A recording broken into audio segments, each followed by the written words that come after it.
To summon the magic, Andy and the other actors headed to New Zealand, to none other than Weta Studios, where Lord of the Rings and King Kong sequences were filmed. The very first thing that you do is you go along and try the suit on and have the basic dots and everything put on you, and they start showing you how your movement is affecting a basic template of the character. Show me some action! A screeching, mucus and blood-covered portent of their downfall! And Heavenly Sword was really the first time that I'm aware of, certainly for a video game anyway, where you had multiple actors in motion capture suits with facial markers, and you're not only shooting their physicality, you're shooting their facial capture and recording dialogue. So basically, in effect, it's like shooting a film. Nothing compared to what I'll do to you! Oh, it's not so much motion capture as performance capture. So, was this mutant hobbit popular with his team?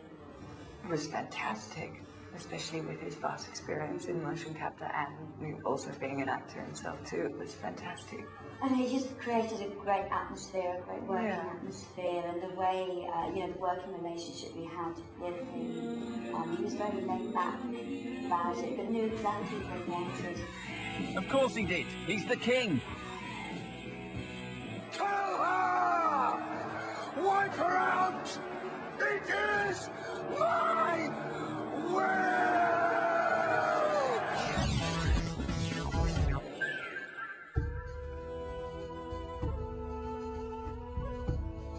In a project like Heavenly Sword, sometimes there's one section of development that's overlooked, possibly because you can't see it. Music's a thing that draws you through the game in the same way it draws you through a film. There's an extra layer that's added by sound and then again by music. It kind of brings you into their world. You may not necessarily notice it straight away, but it's something that sort of tugs at your heart and tells you emotionally what direction to go in. It's sort of all absorbing, really, I think, and having the orchestra, I think, has been amazing. Well, there were two orchestras actually. Early on, we used an orchestra from, well, it was the Nimrod orchestra that we used early on at Angel, but by and large it was mainly the orchestra in Prague that we used, and it was fantastic working with a big symphony orchestra there. So that's really, I guess, my tool of expressing the language of emotion, and that's how it worked with the orchestra in Prague. It was just about getting the right kind of orchestration as well to create this world that's very unique to the characters of Heavenly Sword.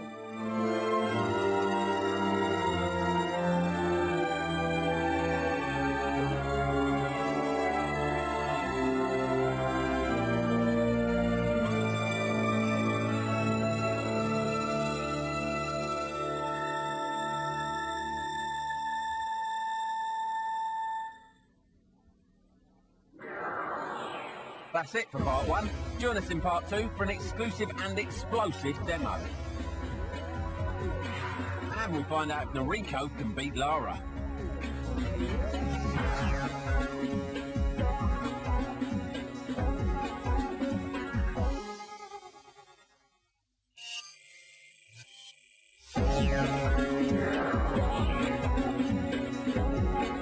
Welcome to our Heavenly Sword special. Here's how to use that special Heavenly Sword.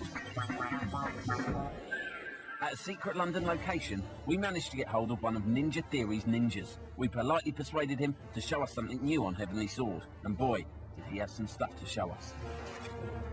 Hi, my name's Saito Man. I'm lead combat designer for Ninja Theory, and I'm about to show you a demo of our latest build of Heavenly Sword. Okay, this is a new location in Heavenly Sword where we're in more of a lush environment with lots more greenery. This is about 60% through the game. And here's an encampment of the enemy. So these guys, they're quite tough. They've got a lot of the moves. So I've got to pick particular combos which are going to open them up.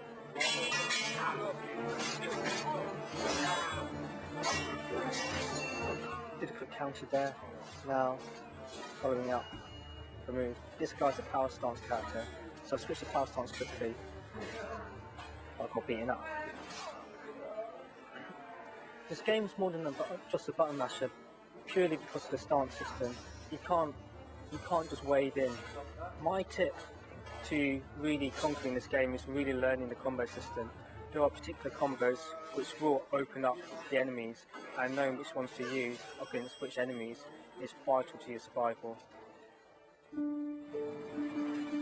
The second playable character in the game is Kai, Noriko's sister. She's small, she's not very strong, but she's still a force to be reckoned with. She doesn't have any melee, she operates with basically a crossbow.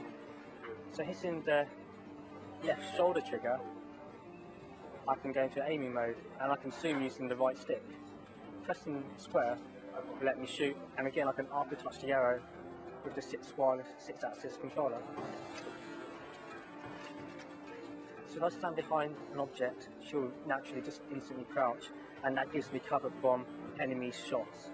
But as soon as I press L1, hold on, they're about to fire now, I'll pop up, and I can zoom in, pick a target, and fire at them. And he didn't die.